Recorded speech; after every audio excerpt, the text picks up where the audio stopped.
À l'occasion de la fête de Tabaski, Zakat Fondation a fait parler son cœur. L'ONG distribue des vivres et des bœufs aux plus démunis de la capitale. Une tradition respectée, des détails à suivre dans cette édition. C'est la fête avant l'heure à Bamako. Du marché à bétail en passant par le marché des condiments, l'affluence est au rendez-vous. Nous allons faire un tour dans la ville à quelques heures de la fête.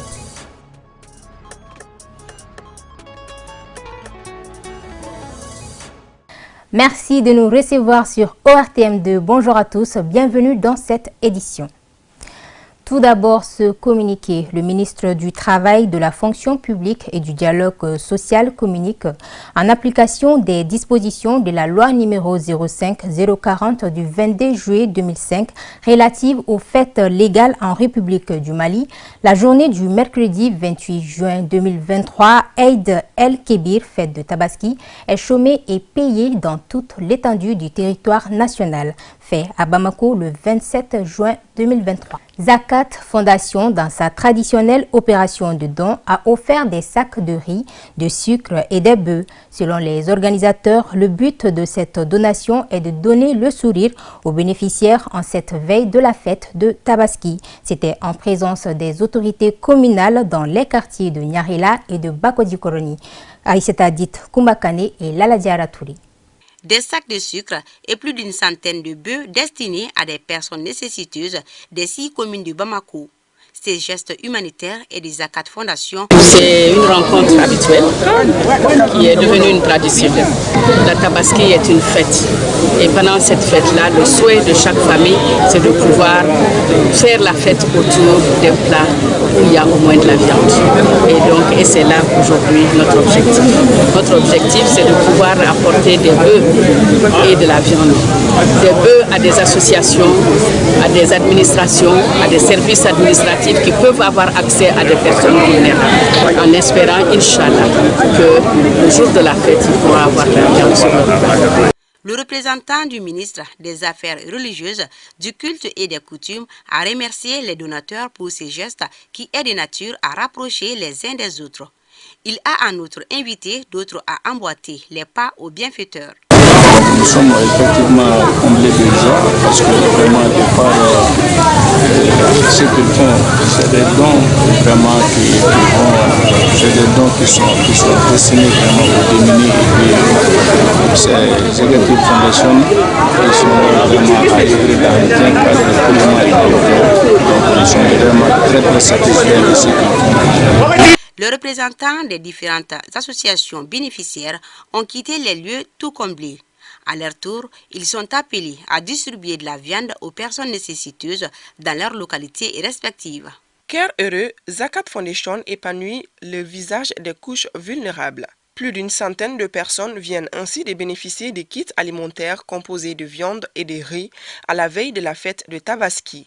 L'appui couvre la commune 5 du district de Bamako. Nous avons pris cette habitude donc à la veille de Tabaski de venir auprès de certains membres de notre communauté, parmi les plus vulnérables, pour leur permettre d'avoir un peu de viande le jour de la fête. Cette distribution de viande aujourd'hui, on l'a agrémentée par quelque chose de particulier. On a ajouté 10 kilos de riz. Il faut aider, il faut faire de la charité, il faut faire de l'humanitaire, mais il faut garder le respect et la dignité. Zakat Foundation intervient au Mali depuis plus d'une dizaine d'années. Pour les autorités communales, ce geste est l'une des meilleures expressions de solidarité. C'est vraiment une très bonne initiative. Et Zakat Foundation n'est pas à sa première édition. On les encourage pour cette belle initiative et qu'on veut que ça soit dans les autres communes de Bamako aussi. C'est vraiment très touchant car à chaque fois qu'il y a une donation par Zakat Foundation, nous sommes concernés. Cela nous montre que nous, les veuves et nos orphelins, nous ne sommes pas aux oubliettes. Nous remercions Zakat Foundation pour ce geste chaleureux. On prie le bon Dieu de les aider afin qu'ils puissent multiplier ces actions. Le coût de l'opération s'élève à plus de 30 millions de francs CFA. Outre la commune 5, cette opération de solidarité des Zakat Foundation s'étend sur Sévaré, Konon, Mopti, Kai, Nyoro et Bananzolé, comme pour rappeler que la solidarité la plus nécessaire est celle qui prend en compte l'ensemble des populations. Dans le cadre de ces activités dénommées Opération Selima Fini, les membres de l'association Sourire d'un orphelin offrent des vêtements à plus de 400 orphelins.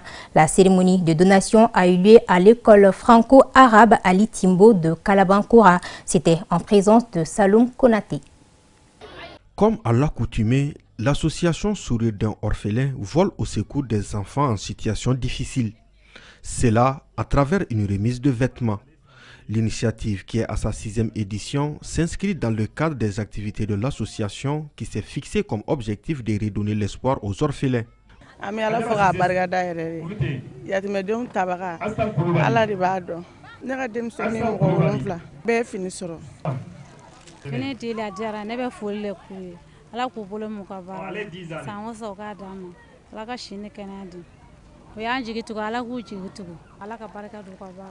Pour cette 6e édition, ils sont plus de 400 orphelins âgés de 0 à 14 ans à recevoir des habits neufs aux mains des généreux donateurs. Si nous les offrons des habits neufs comme ça leur permettra de fêter dans de bonnes conditions et de leur donner également le sourire à l'absence de leur papa. C'est des enfants comme les autres enfants. Ce n'est vraiment pas le souhait, n'est-ce pas, pour aucun enfant de se retrouver orphelin. Mais si c'est des cas qui arrivent, c'est des faits de Dieu.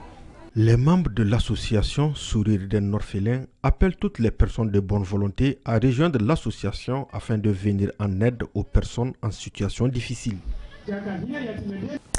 Les parcs à bétail connaissent une véritable animation. Comme chaque année, on y trouve dans les différents marchés à bétail beaucoup de têtes. La fourchette des prix varie d'un lieu à un autre. La population se plaint de la conjoncture économique difficile.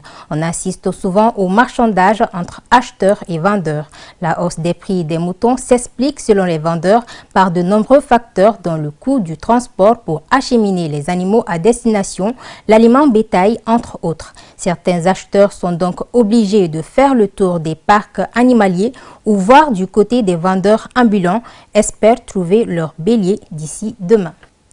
Restons toujours dans la mouvance de la fête. Intéressons-nous cette fois-ci aux vendeurs de couteaux et autres outils de cuisine. Ils se frottent bien les mains en cette période, nous dit Sabine Keita. À quelques heures de l'Aïd el-Kébir, autrement appelé fête de Tabaski, le marché de couteaux est bien approvisionné à travers la ville de Bamako. Un business rentable au dire de ses vendeurs. Comme d'habitude, les familles achètent des couteaux pour pouvoir dépouiller et dépecer facilement les moutons. Le marché est bien approvisionné et le marché est un peu lent. À quelques heures de la fête, on a des clients, on fait des bénéfices, car sur un couteau, on peut avoir 250 à 300 francs de bénéfices. Nos clients sont les gens qui immolent les moutons. Je suis venu acheter un nouveau couteau pour la fête, pour bien dépecer mon mouton. Cette année, les couteaux sont un peu chers par rapport à l'année dernière. Ces couteaux sont cédés à des prix abordables. Cela fait l'affaire des clients. Certains vendeurs aussi se faufilent entre les véhicules pour proposer leurs marchandises aux passagers et automobilistes. Le prix varie entre 300 francs et 2000 francs CFA. Cette flambée est due à la situation actuelle.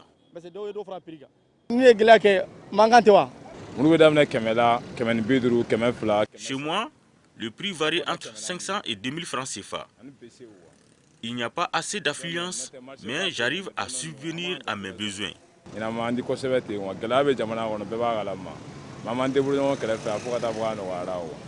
ne reste qu'à souhaiter une bonne fête de Tabaski à toute la communauté musulmane. Direction maintenant les salons d'application de Henné. Le Henné fait partie des parures très prisées par nous les femmes le jour des fêtes car il embellit la parure.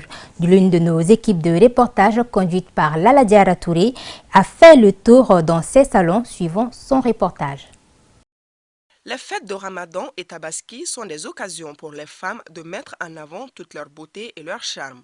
Le henné, qu'il soit fait de manière traditionnelle ou moderne, fait partie intégrante des parures les plus prisées par les femmes, surtout en Afrique occidentale. L'application du henné est un art que partagent hommes et femmes. Un art bien maîtrisé par Baba en cette veille de Tabaski, son salon refuse du monde. Les clientes peuvent patienter jusqu'à 3 voire 4 heures de temps juste pour appliquer ces nouveaux modèles qui ont ravi la vedette au style traditionnel du henné. Depuis 7 heures. Je suis là depuis 7 heures. Je suis venue trouver 3 personnes ici. Et ce n'est que maintenant que j'ai pu avoir le tour. Aujourd'hui, je fais un modèle mauritanien appelé Hinna.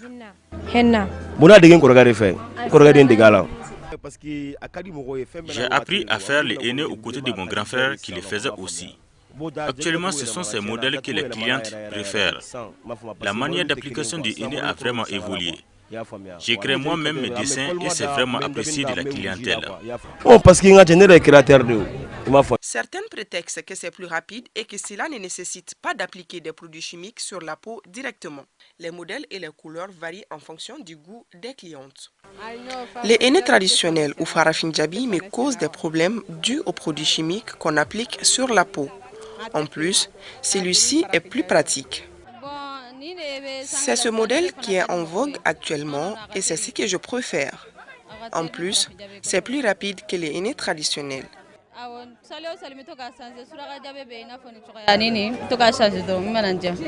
Après leur passage chez Baba, ces femmes vont certainement paraître très belles demain dans leur cuisine et cela au plaisir de leurs époux respectifs. Bonne fête de Tabaski à toute la communauté musulmane.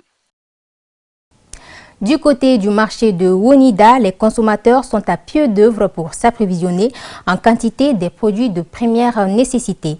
On en sait plus avec Dala Traoré. Approvisionnement en produits alimentaires, notamment les légumes. Elles sont nombreuses les ménagères à se rendre dans les marchés pour acheter de quoi leur permettre de proposer des menus délicieux pour la fête de Tabaski. À Wonida, un marché de forte concentration, les vendeuses ont vu augmenter leurs revenus, même si certains légumes ne sont pas disponibles en abondance. Actuellement, les gens ne comprennent pas que ce n'est pas la période d'abondance des légumes. Beaucoup de produits ne marchent pas pendant la saison des pluies. Mes produits proviennent de Bagneda, Fala et Bla. Dieu merci, même si le prix a changé, le marché est florissant.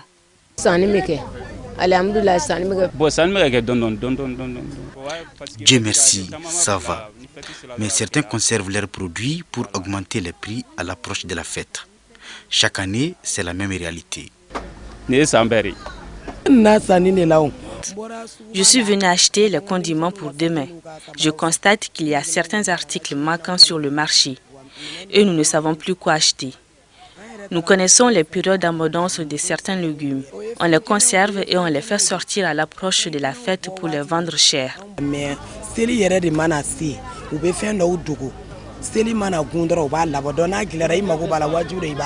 Si de nombreuses vendeuses ont vu accroître leurs revenus journaliers, le contraire s'est produit pour d'autres, à l'image de cette vendeuse de gombo. Il n'y a pas assez de clients en ce moment. Il y a une différence entre cette année et les années précédentes. Le gombo est accessible à tout le monde. Par contre, le céleri, le persil, la goyave et le chou ne sont pas abondants.